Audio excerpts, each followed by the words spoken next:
Espiritualmente, todos na Terra, independente de sua religião ou nacionalidade, reconhecem que existe alguma espécie de batalha ocorrendo no mundo entre as forças do bem e do mal.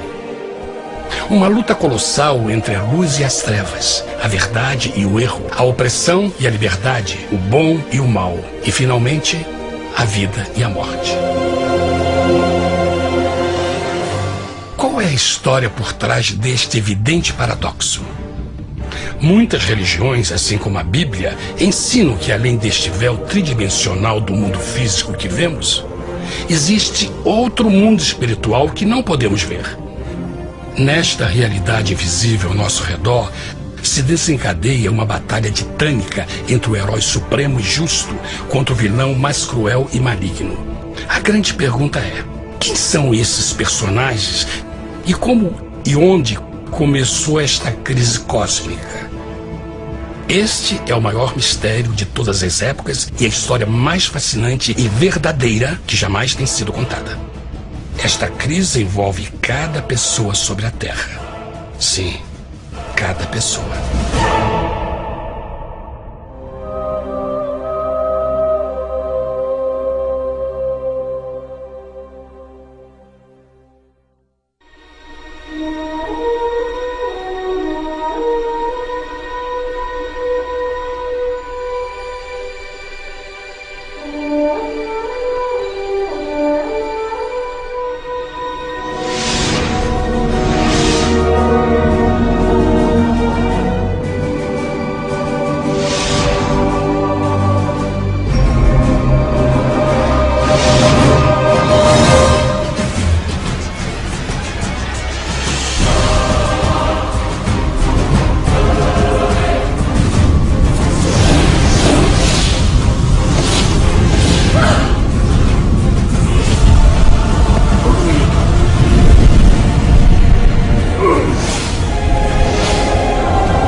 A história humana está repleta de cenas de guerras. E todas as pessoas já experimentaram conflitos. Mas para entender a origem do mal, devemos viajar ao passado para a Primeira Guerra do Universo. Porque esta guerra não aconteceu na Terra. Antes que o nosso mundo existisse, houve uma guerra no céu. Mesmo as palavras guerra no céu soam como uma contradição. É quase inimaginável para nós que pudesse haver batalhas e conflitos entre as criações de Deus no paraíso. O que pode ter causado este conflito celestial? Graças a um livro antigo chamado Bíblia, temos detalhes suficientes para poder juntar as peças e desatar os nós. Mesmo que trágica, é uma extraordinária e bela história de amor que vai desde o princípio dos tempos até tocar pessoalmente a você, a mim e a cada indivíduo na Terra. Nossa história começa há muito tempo atrás na capital do universo. Em um lugar chamado Céu, que estava repleto de seres angelicais que amavam fazer a vontade de Deus.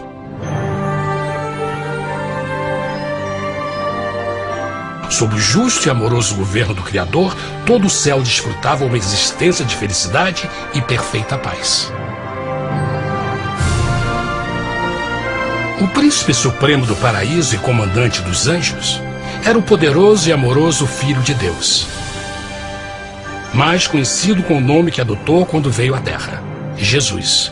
Ele tinha o mesmo propósito e pensamento com Deus, o Pai.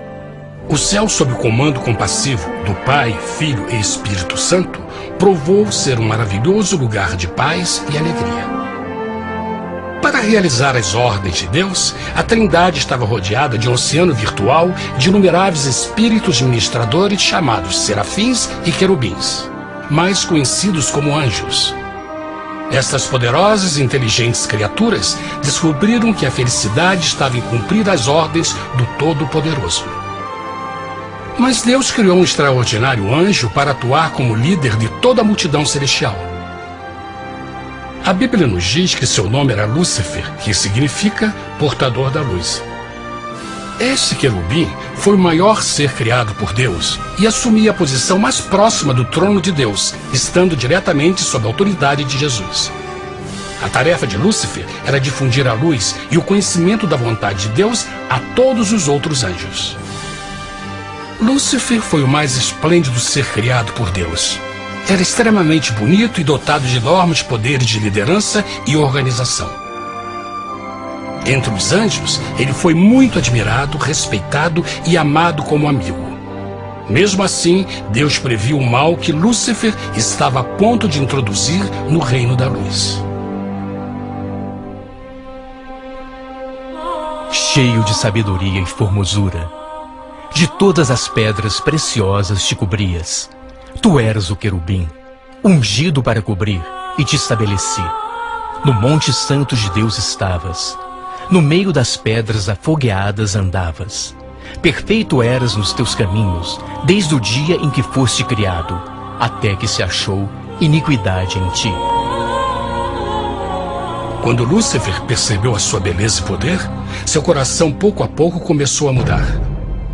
Permitiu que seu enfoque se afastasse de Deus e direcionou seu amor para si mesmo. Talvez nunca saberemos completamente como e porquê estas sementes de rebelião germinaram em seu coração. Mas o profeta Isaías nos dá uma visão do pensamento de Lúcifer. Como caíste desde o céu, ó estrela da manhã, filha da alva, como foste cortado por terra, tu que debilitavas as nações. E tu dizias no teu coração: eu subirei ao céu, acima das estrelas de Deus exaltarei o meu trono. Subirei sobre as alturas das nuvens, e serei semelhante ao Altíssimo. Lúcifer, aos poucos, começou a cobiçar o poder de Deus, mas não sua personalidade. Ao pensar em suas próprias habilidades e belezas extraordinárias, os perversos tentáculos do orgulho e vaidade congelaram sua mente. Este ressentimento e inveja fizeram com que ele violasse a lei sagrada de Deus e se rebelasse contra seu governo. Precisamos fazer uma pausa e esclarecer algo. Desde o princípio, Deus ordenou que as leis da física governassem o mundo material em que vivemos. Sem essas leis naturais, o universo seria um caos. Do mesmo modo, as leis morais de Deus sempre têm dado segurança e estabilidade ao cosmos. Alguns pensam que os 10 mandamentos não existiram, até que o Senhor os entregou a Moisés no Monte Sinai. Mas as Escrituras nos ensinam que os princípios das leis de Deus sempre existiram por toda a eternidade, pois são a base fundamental de seu reino de amor. Seguros todos os seus mandamentos, permanecem firmes para todo sempre, e são feitos em verdade e retidão. Os 10 mandamentos são um resumo das características de um Deus de amor. Os primeiros 4 mandamentos descrevem quem é Deus, seu poder, seu território e autoridade. Os últimos 6 descrevem como é Deus, sua honestidade, sua pureza, sua fé. Todas estas coisas sempre foram verdade e sempre serão verdade. Agora, pela primeira vez na história da eternidade, Lúcifer começou a violar estes princípios perfeitos. Lúcifer sabia que se fosse compartilhar o poder e status de Deus, necessitaria de apoio. E deu início ao trabalho. Começou sorrateiramente a circular entre os outros anjos, plantando sementes de dúvida e descontentamento a respeito da liderança de Deus, ao mesmo tempo em que, sutilmente, revelava suas próprias virtudes. Ele insinuou que Deus abusava de seu poder divino e suas leis restringiam a verdadeira liberdade e felicidade de suas criaturas. Com seu raciocínio audaz e poder de influência, Lúcifer pôde persuadir a um grande número de anjos a se unirem para seu motim. Talvez se perguntem, como tantos anjos inteligentes puderam seguir esse desertor? Bom, lembrem que até esse ponto nenhum anjo tinha escutado uma mentira. E nesse primeiro estágio da rebelião, os anjos não perceberam a obsessão de Lúcifer em assumir a posição de Deus. Não sabiam que finalmente ele planejaria a tortura e o assassinato do Filho de Deus na cruz com a intenção de ocupar o seu trono. Estranhamente, Lúcifer pensou que poderia ocultar seus verdadeiros propósitos de Deus. Ai dos que querem esconder profundamente o seu propósito do Senhor e fazem as suas obras às escuras e dizem: quem nos vê e quem nos conhece? Não pense nem por um momento que a rebelião de Lúcifer surpreendeu Deus e o pegou desprevenido. O Senhor sabe de todas as coisas e os pensamentos de suas criaturas. Ele entendia exatamente o que estava se passando pela mente de Lúcifer. E piedosamente Deus advertiu o desgarrado anjo do perigo. Mas no final, o orgulho e a vaidade não permitiram que Lúcifer se arrependesse. Então, iniciou a rebelião total contra Deus em vez da humilde obediência. Alguns podem perguntar: isso significa que Deus criou um anjo defeituoso? Não, mas ele criou Lúcifer com livre-arbítrio. Verão que o livre-arbítrio é uma coisa maravilhosa, mas também muito perigosa, incluindo o risco de uma rebelião e a possibilidade de que o amor de Deus seja rejeitado. Vejam que o amor real não pode vir de uma criatura pré-programada e não pode ser forçado, deve ser voluntariamente dado. Por exemplo, mesmo que seja bonito este cachorro robô, na verdade, nunca poderá amar-me. Posso fazer que pareça que me ame, mas só estará seguindo instruções pré-programadas. Em que opção? Por outro lado, este pequenino está realmente feliz em ver-me. Ele decidiu dar-me seu afeto. E com o tempo, nossa relação se fará mais forte, enquanto eu ame e cuide bem dele. Do mesmo modo, um Deus de amor só quer amor verdadeiro de suas criaturas. E para que isso aconteça, elas precisam ter o livre-arbítrio. A rebelião de Lúcifer é a maior evidência de que ele tinha esta liberdade. Agora, a grande pergunta é: como Deus enfrentaria esta crise?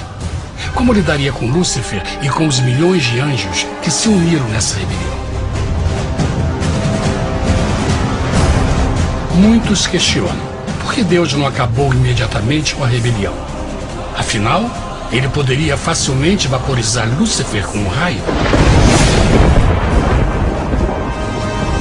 Mas isto teria solucionado o problema? Não, pelo contrário. Isso só teria intensificado as dúvidas e suspeitas que Lúcifer havia plantado na mente dos anjos. Lembrem que Lúcifer sabia, como ninguém mais, da engrenagem interna do governo de Deus. Sua destruição seria vista como parte de uma grande armação. E a razão que o motivou servir Deus teria sido o medo da represália e não o amor. O Senhor sabia, na sua sabedoria, que a melhor forma de enfrentar a crise era permitindo que tudo seguisse o seu curso. Esta seria a única forma de se assegurar que o mal não se ergueria outra vez. Deixai crescer ambos juntos até a ceifa. E por ocasião da ceifa, direi aos ceifeiros: colhei primeiro o joio e atai-o em molhos para o queimar, mas o trigo ajuntai-o no meu celeiro. Na parábola do joio e do trigo, Jesus descreve que um tempo de crescimento é necessário para que uma planta revele sua verdadeira natureza. No seu entendimento infinito, Deus sabia que com o tempo, o caráter real de Lúcifer seria exposto e que os amargos frutos de sua rebelião seriam vistos. Até agora, os cidadãos do universo não estavam familiarizados com o pecado e até onde os levaria. Mas isso mudaria quando eles vissem por si mesmos sua terrível natureza autodestrutiva. Afinal, a sabedoria e o amor do governo de Deus seria para sempre confirmado e o universo estaria seguro. Quando Lúcifer e seus seguidores revelaram abertamente sua rebelião, o Senhor soube que não haveria paz se permitisse que eles ficassem no céu. Deveria impor um limite, entrar em ação e enfrentar os rebeldes. Mas Lúcifer e seus seguidores nunca sairiam por vontade própria ou pacificamente. O passo seguinte foi a guerra.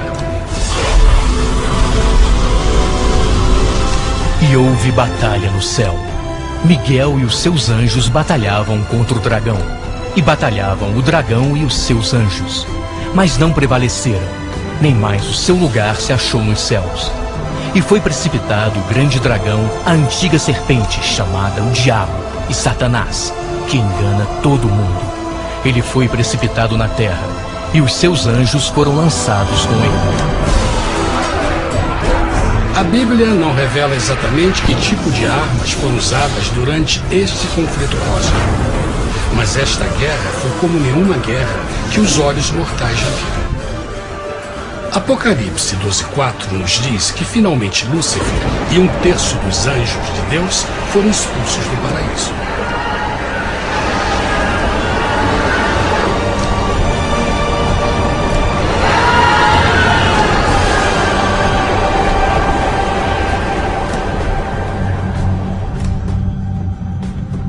Mas e agora? Lúcifer tinha milhões de anjos ao seu lado, mas precisava de um pedaço de chão para continuar sua rebelião. Rápido, muito rápido, o universo começou a entender o quão doloroso e caro o pecado poderia chegar a ser. Mas a guerra não tinha terminado, apenas começava. Lúcifer, o portador da luz, agora virou Satanás, o adversário.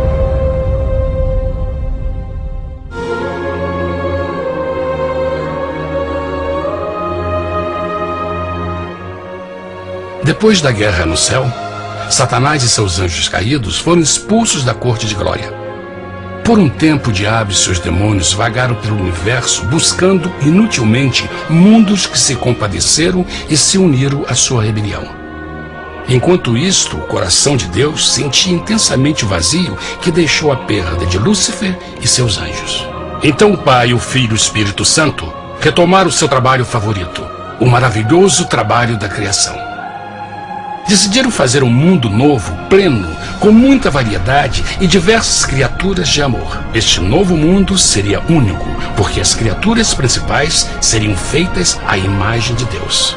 Para eles, o Senhor também daria o domínio deste planeta novo, que conhecemos como Terra.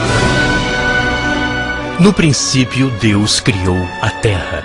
E viu Deus tudo quanto tinha feito, e eis que era muito bom. Que imagem maravilhosa! Deus forma um novo mundo, nosso planeta, Terra. E em cada maravilhoso dia da criação, algo novo e espetacular começa a fazer parte da cena. Por exemplo, no terceiro dia, Deus falou e uma linda e exuberante vegetação fez parte da existência. Plantas de todas as cores, formas e tamanhos.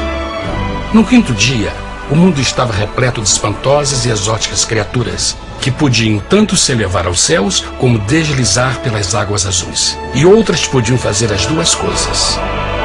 No sexto dia, houve a introdução de um grande número de animais terrestres.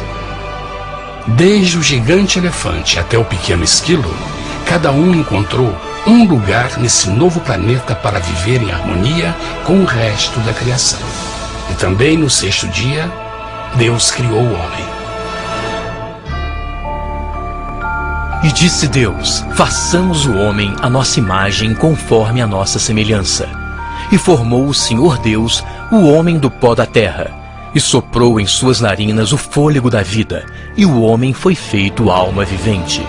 E plantou o Senhor Deus um jardim no Éden, do lado oriental, e pôs ali o homem que tinha formado.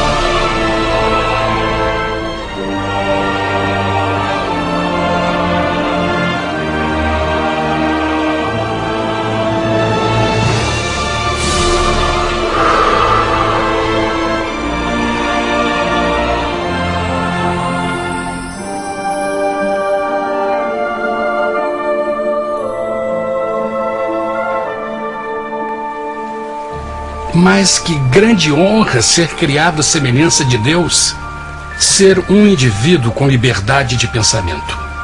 No princípio, o homem não percebia a sua nudez. Provavelmente porque antes do pecado ele estava vestido de glória e luz.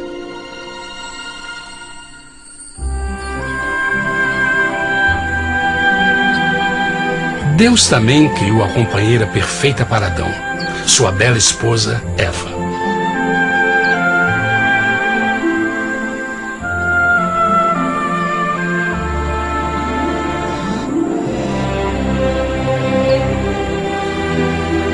O feliz casal foi colocado em um magnífico jardim perfeitamente projetado para aumentar sua felicidade. Para Adão e Eva e as outras criaturas da terra, também foi dado o privilégio divino de procriar a sua própria imagem. A intenção de Deus foi que a raça humana tivesse domínio sobre este paraíso perfeito para sempre. Eternamente felizes e saudáveis, trabalhariam com a flora do jardim de Deus, enquanto desfrutariam o afeto e companhia de todas as criaturas sob seus cuidados. O ambiente que nossos primeiros antepassados experimentaram foi muito diferente do mundo de hoje. As rosas não tinham espinhos, os insetos não mordiam nem picavam, e os leões e as ovelhas brincavam juntos. Mas a grande bênção era os humanos viverem em perfeita harmonia com seu Criador. A cada 7 dias, Adão e Eva descansavam de seu prazeroso trabalho e gozavam de uma comunhão com a visita de seu Criador. Era um mundo esplêndido e maravilhoso. E esse estado de felicidade teria continuado eternamente se nossos primeiros parentes tivessem mostrado fidelidade com uma simples prova. Mas da árvore do conhecimento do bem e do mal, dela não comerás, porque no dia em que dela comeres, certamente morrerás. Visto que o adversário havia contaminado o universo com sua rebelião, o Senhor viu a necessidade de uma simples prova de amor e lealdade. Lembrem que os anjos bons acabaram de ver 1/3 de seus amigos serem expulsos do céu durante a guerra. Como estariam seguros de que esses novos humanos não se uniriam a Lúcifer e causariam problemas? Então o Senhor plantou uma árvore no jardim, uma árvore cujo fruto não deveria ser comido sob pena de morte. Ao passar por esta simples prova de obediência, Adão e Eva mostrariam a lealdade para com Deus e a fé em sua palavra. Ainda mais, era uma prova de amor. Por isso, Jesus disse em João 14, se me amais, guardais meus mandamentos. Mas alguém mais soube desta prova de fé e estava determinado a usá-la em seu favor. Satanás estava com inveja dos humanos que desfrutavam da bendita vida que ele perdeu. Sua feliz existência estava em total contraste com a sua, que agora estava cheia de culpa, pecado e miséria. Com ressentimento e raiva, não estava disposto a deixar o casal em paz, pois o pecado sempre buscará arrastar a outros consigo.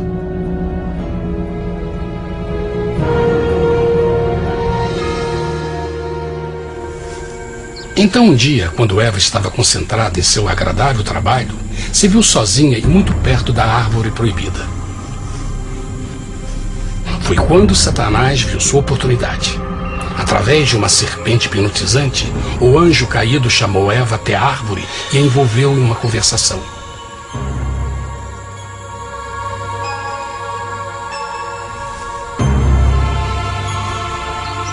Suas palavras encantadoras foram cuidadosamente calculadas para gerar desconfiança a Deus.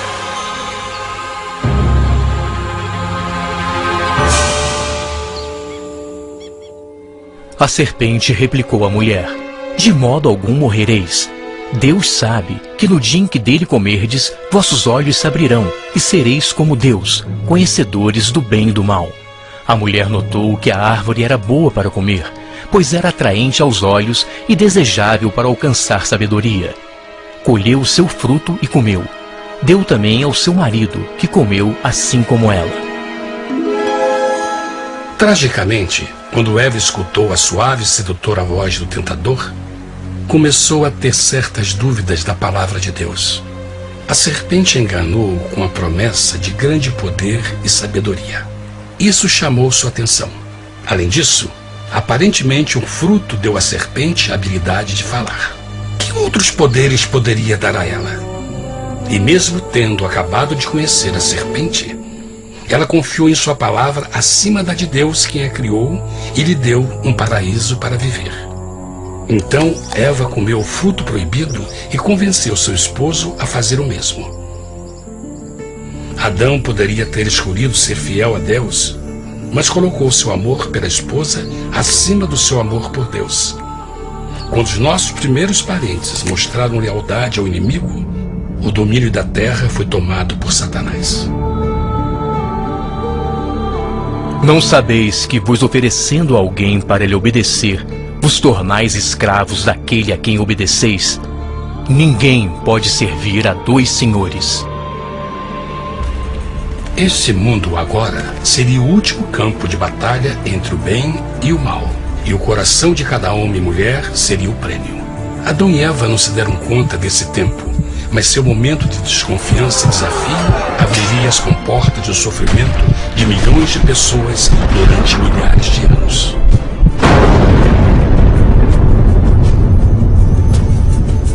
Portanto, como o pecado entrou no mundo por um homem, e por ele a morte, e assim a morte transmitiu-se a todos os homens naquele em quem todos pecaram. Nossos primeiros parentes logo enfrentaram o terrível resultado de seu pecado. Em estado santo, Adão e Eva resplandeciam com túnicas de glória. Depois de pecarem, suas túnicas naturais de luz se desfizeram e eles ficaram mortificados com a sensação de sua nudez. Vergonha e temor tomaram lugar de sua alegria e paz e trataram de cobrir sua nudez com folhas. Agora eles se encontravam sob constante influência do diabo.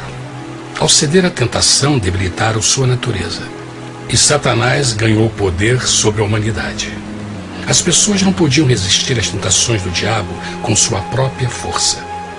Por último, e o mais aterrador, se encontravam vivendo sob a pena de morte iminente. Deus havia advertido que a desobediência traria a morte. Já tinha experimentado a morte espiritual. Quanto tempo passaria para sofrerem a morte física também? Nesse ponto, seu futuro não tinha nada mais que escuridão e desespero. Tendo expulsado o homem, colocou diante do jardim do Éden os querubins com o cintilar da espada flamejante, para guardar o caminho da árvore da vida. Como o pecado provocou a expulsão dos anjos caídos de seu lar celestial, agora pela desobediência, Adão e Eva foram tirados de seu jardim, seu lar no paraíso. Tudo à sua volta estava mudando rapidamente, e a humanidade se encontrou suscetível às dores, doenças e finalmente à morte. Até os animais e plantas estavam infectados pela terrível maldição. Os espinhos e cardos agora pareciam árvores e flores, e os animais que antes eram gentis começaram a se matar e a devorar uns aos outros. O pior resultado foi que o pecado separou a humanidade de Deus. Mas vossas iniquidades cavaram um abismo entre vós e vosso Deus. São vossos pecados que ocultaram de vós sua face, para não vos escutar. Na criação, foram dados a Adão e Eva a honra de falar com os anjos, e até com o Filho de Deus cara a cara. Mas Deus é tão puro e santo que nenhum mal pode existir na sua presença. Agora que os primeiros humanos tinham pecado, Deus afastou sua santa presença deles para a sua própria proteção. O pecado tinha queimado uma parte da alma do homem que já não podia ver a dimensão espiritual. Deste momento em diante, a comunicação com o céu seria limitada. Mesmo com todas estas maldições caindo sobre Adão e Eva, o coração do Senhor se encheu de compaixão. A lei que haviam violado não poderia ser alterada para salvá-los, pois é tão sagrada e imutável como Deus mesmo. O Senhor sabia que havia só uma maneira na qual o homem podia se redimir. Então um plano foi revelado, nascido do fundo do coração de Deus. Um plano para salvar o homem de seu encontro com a morte eterna e restaurar tudo que estava perdido com o pecado. Seria de grande intensidade, alcance e poder, mas seria um plano que também implicaria num enorme sacrifício. O amor de Deus para conosco se manifestou por ter enviado ao mundo seu Filho unigênito, a fim de vivermos por ele.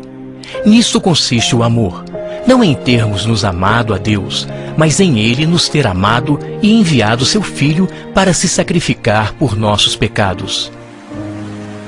As Escrituras claramente ensinam em Romanos 6:23, o custo do pecado é a morte.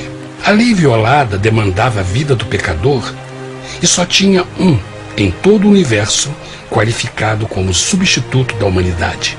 O Criador só podia pagar a dívida de suas criaturas tomando seu lugar. Então Jesus Cristo, o Filho de Deus, concordou em deixar a pureza, glória e segurança do céu. Ele viria para morrer em nome do homem em seu malvado e renegado planeta.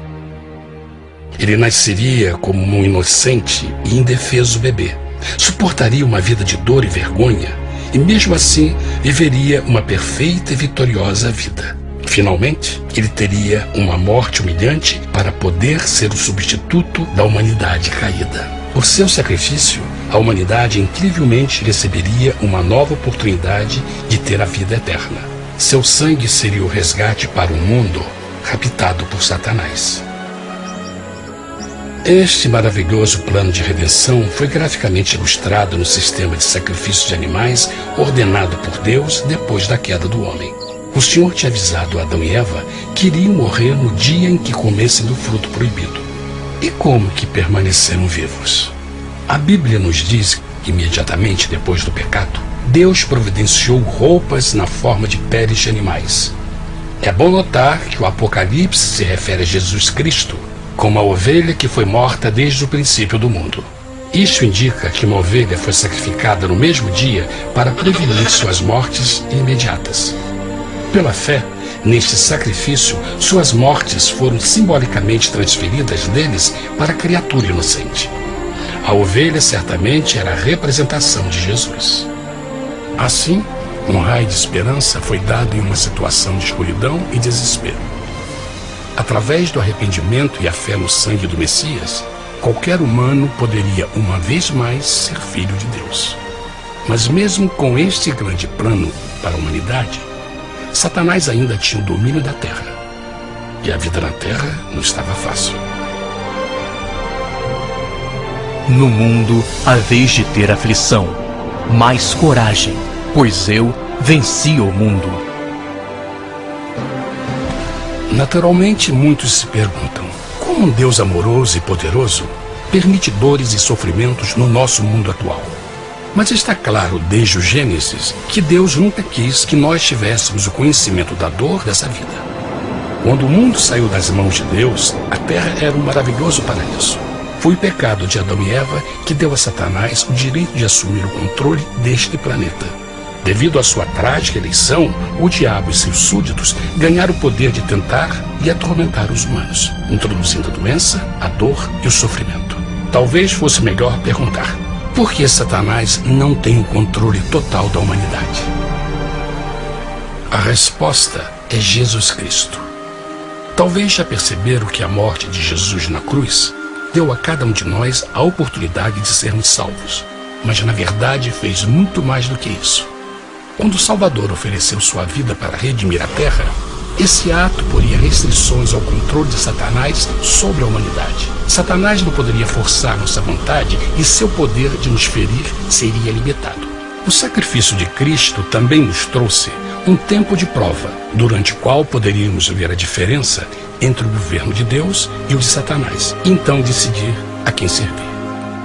Finalmente, pelo sacrifício que fez Jesus, o reino de Satanás chegará ao seu final, e um dia a terra será devolvida ao homem mais maravilhosa do que era no princípio. Mesmo Adão e Eva tendo começado suas vidas como exilados do paraíso, ainda tinham esperança. Deus providenciou peles de animais sacrificados para se cobrirem. Mas o mais importante, Ele prometeu o sangue do Cordeiro de Deus para pagar por seu pecado, se aceitassem a Cristo e se arrependessem.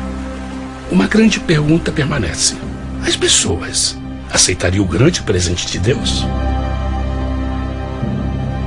Como escaparemos se agora desprezarmos a mensagem tão sublime da salvação? A incrível história que acabaram de escutar é verdade e afeta vocês. Pois, pelo desejo de Satanás de ser Deus e a desconfiança e desobediência de Adão e Eva, todos nós nos encontramos em uma situação perigosa. De um lado, a humanidade foi grandemente favorecida por Deus com uma segunda chance de recuperar nosso lugar no Éden.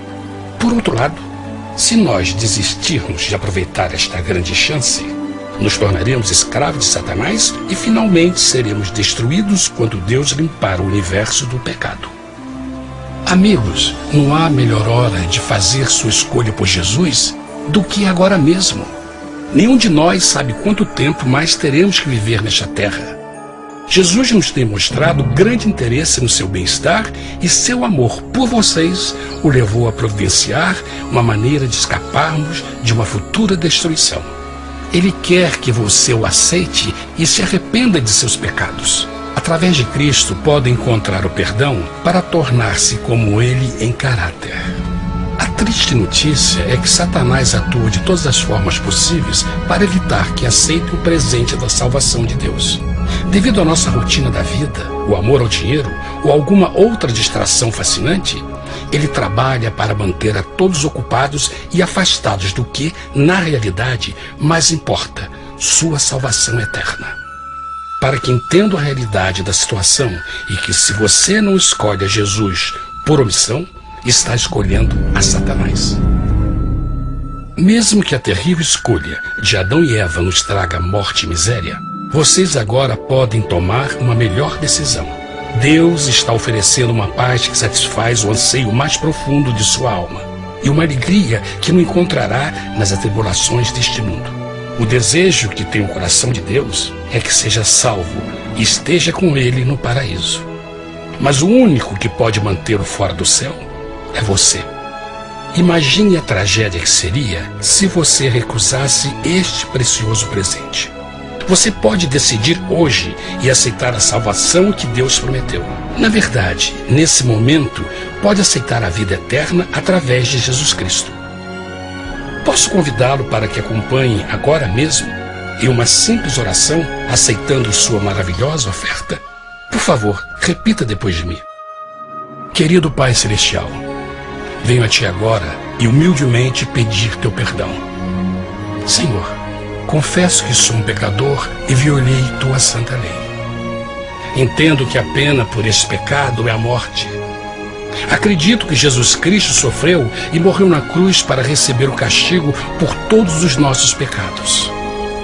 Acredito que Jesus ressuscitou e eu o aceito como meu Salvador pessoal. A partir deste momento em diante, Te dou o meu coração e o aceito como Senhor da minha vida. Por favor, perdoa todos os meus pecados e envia Teu Espírito para ajudar-me a fazer a Tua vontade. Te agradeço por Teu grande amor e aceito Teu presente da vida eterna. E eu oro tudo isso em nome de Jesus. Amém.